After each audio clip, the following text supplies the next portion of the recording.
Cose che mi sono capitate a mia insaputa di Gene Gnocchi è il primo dei 4 appuntamenti della stagione recital del Cinema Teatro Bellini di Montagnana, iniziato ufficialmente il 20 gennaio 2012.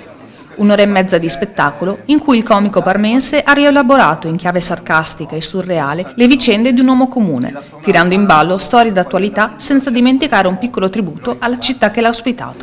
Ecco, gli accordi erano invece che Armstrong doveva andare giù con le pattine.